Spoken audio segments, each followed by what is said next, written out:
going in there. And then you have some teams that are negative, that are over the salary cap. Cowboys, No, one Saints. of those teams. Yeah, Cowboys, Saints, Vikings, and Chiefs.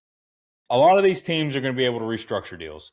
There are multiple players on these teams that they can restructure deals without having the consent of the player to be able to move money around and do different things. Now, this doesn't hurt the player in any way. It'll backlog a lot of this money more than anything, or they'll turn this money into signing bonus, which the player gets essentially right away. So it's a benefit to the player no matter what. Hey, you're not getting this money now, but you're guaranteed it. It was on your contract. You're just going to get it 3 years from now versus this year. So, but it is what it is. If you look at some of these things that was done, the Chiefs, for instance, they went and they cut Jawan Taylor. That created about $20 million in cap space. So they still have some work that they have to do here. They went and they restructured Mahomes' 26 salary from $78.2 million to $34.65 million. That created about $43 million in cap space. So when these moves become official, they're going to be in the positive here. The Cowboys, too, they were about $56 million in the red. They restructured, it was Prescott, CeeDee Lamb, and Tyler Guyton. No, Tyler Smith. And they created about $66 million worth of cap space there. So they got $10 million into the black, and then they have multiple other players that they're going to go after and restructure their deals. They've talked about giving Kenny Clark a extension already. So they're looking to create about $133 million worth of space right now. And going forward into that, since we're talking about the Cowboys, let's hear what Jerry Jones had to say about spending money and what the Cowboys can do to make sure they capture this momentum. Would bet that we will spend more money in free agency than we have. The only way to push more is for me to go borrow some of my future. When I look at things, frankly, beyond that, I look at where we are with Dak, and I look at where he is in his career, and I look at some of the pluses that we have on our front and what we think we can do there and what we can do with Pickens and Lamb and what we can do with our running back that we just signed. And so all of those things, I want to do everything we possibly can to stop somebody and to basically win some third downs more than we did last year. And so I think that would be the area that you would see me bust the budget. Bust the budget, Emilio. How does that make you feel when you hear Jerry talking about busting the budget? It makes me feel really good, especially after last year when he was going all in. And who'd y'all get? Ryan Wingo? So, I mean, I feel really good when I hear Jerry say he's going to bust the budget. He always seems like he's talking subliminally. I think the thing that stood out to me in that right there was his little subtle comment about looking at Dak and where he's at in his career. All I heard there was, I'm going to draft a quarterback or try to find a quarterback of the future. You don't think he thinks he's got that in Joe Milton? No? I think he thinks he's got Quincy Carter sitting on the bench in Joe Milton. Oh, gosh. I don't think that Jerry wants Dak to go anywhere. Dak already talked about he wants to play into his 40s. And he's only 32, 33 years old. Yeah. He's got a little while till he's in his 40s. I mean, too, though, he's saying he's willing to break the budget on defense, but that's good because that's where he pretty much needs to break the budget is on defense. I mean, if you're switching your defense up, you have a new defensive coordinator, and obviously a lot of the pieces that you had last year didn't pan out the way you need them to, then yeah, I would say go ahead and spend some money on defense if you're going to spend it somewhere. And because if you look at it, the Cowboys' offense is fine. They have no issues. You have 88 out there. You have Pickens on the other side. Javonte Williams ran the ball really well. You have a solid offensive line. Jake Ferguson's going to bring you some good things at tight end. And then Dak played really well last year. He had one of his better seasons, even though the record doesn't reflect that so much. You have to focus on the defensive side of the ball. And especially with you bringing in a new defensive coordinator, switching to a 3-4 defense, you have some you have questions at all three levels, right? Right now your defensive line is your most solid unit because you have Kenny Clark, you have Quentin Williams, right? You have Odigizua. Those three are solid guys. Now you need some depth behind that. As you get to your edge rushers, you've got to figure that out. You've really only got Ezra Rockway who's on the outside. You've got Devontae Fowler in free agency. You've got Sam Williams in free agency. Javidion Clowney, excuse me, is walking in free agency. He was your sack leader last year with 8.5 sacks. So you've got to figure out, okay, what are we going to do in that? You go to the linebackers. You finally going to have Overshown healthy going into training camp and all that. Get him a full offseason working. They talked about turning I can never say his name right. Number 35, Louifest, I believe it is, the Samoan guy, long hair, into an edge rusher as well. It looks like he may thrive there.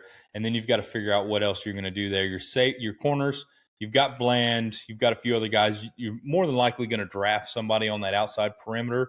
And then you got to look at safety. The Cowboys haven't had a true safety since Darren Woodson, if you really look at it, somebody that's going to be back there and really take that over. Donovan Wilson, he is a free agent this year, and so is his name slips my mind here. I've got it written down here. Jawan Thomas, the number 30, who the only thing that he's remembered for is picking up that onside kick against Washington and taking it to the house for no reason. So special teams player, really. So you're going to have Malik Hooker and Marquise Bell there left in the secondary. Hooker kind of been injury prone here a little bit. He has played solid in some games and some instances, but he is also going to be one of those guys that if he is a pre-June 1 cut, the Cowboys can save about $7 million in cap space there. So a lot of what happens here in free agency is going to determine what they do going forward. Do they feel like they can get somebody, a top safety out of the draft early on and bring them in and do it? What are they going to do about this Max Crosby rumor that's going around here? Is Jerry going to actually use these picks and turn this into, somebody, instead of getting a highly talented defensive player, young defensive player at number 12, do you take that pick and trade for Max Crosby to where you're getting somebody instantly, right? And then you keep 20 and you can still get somebody as well. Do you have to give up both those picks? Are both those picks worth Max Crosby? Because at one point, the rumor was the asking price was the same price as Michael Parsons. They wanted 2 first rounds and a player, and you could have Crosby. Now, I think the Raiders are going to get a little more desperate than the Cowboys were at some point, but that's going to be interesting because if you can get Crosby on that line with Kenny Clark, with Quentin Williams, that just brings a whole different level to what the Cowboys are going to be able to do there because I hate to say it, but that really does put you there, it feels like. Like to be a contention to go to the NFC Championship game at least, right? I'm not saying like they're winning the Super Bowl or anything yet. There's a lot of things that need to be determined that can do that, but it's going to put you in there as like, hey, these guys have a legit, playmaker on the edge. They can make something happen. You've got guys that can stuff the middle. What does that look like? And you have Nakobe Dean, who they're talking about, that could be a a target that they're going to go after. He's had some injury issues as well. He's only played 47 of the 68 games, so he's missed 21 games here. He could be somebody that's going to be on a prove-it year. He hasn't had that big contract yet, but he has had the durability issues. He only played 10 games last year due to a knee and hamstring injury, which in that 10 games, he had a career-high 4 sacks, 2 forced fumbles, 55 tackles. He's definitely a physical force that when he's on the field, you can definitely tell he's there.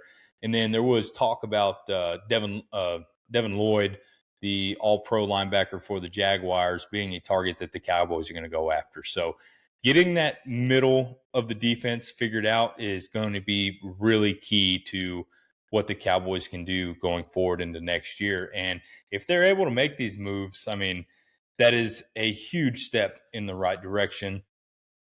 And it's winning the Michael Parsons trade too, right? I think Jerry's a very individually ego-driven individual. I think we all know that, right? I mean, I have a lot of good things to say, but that's how he most of the time portrays himself, and the media portrays him as well. So one thing he wants to do is, the biggest thing is, shove a Super Bowl in Jimmy Johnson's face and said, I did it without you. Truly did it without you, right? That 1995 team, everybody always say that's still the team Jimmy built, right? He wants to say, look, this is 30 years removed. You don't have any part of this. I did it.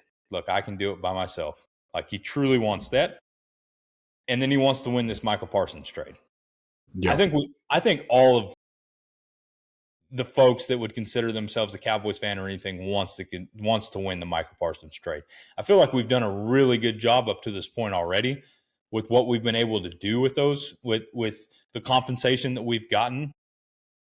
You know, you get a Kenny Clark who's been good, you get a Quinnen Williams, you still have those picks that you can source to be in a conversation like this with Max Crosby, maybe some other players, but that's what you want, because Micah Parsons is a little whiny bitch most of the time. I'm going to be honest with you. He's kind of, I can finally say it that he's not on the team, but he pisses me off. If Anyways, I'm Jerry, I don't, and this is just me, this is not me horsing around. This is legitimate. I don't think I go after Max Crosby. Because the defensive end price tag is obviously a very high one.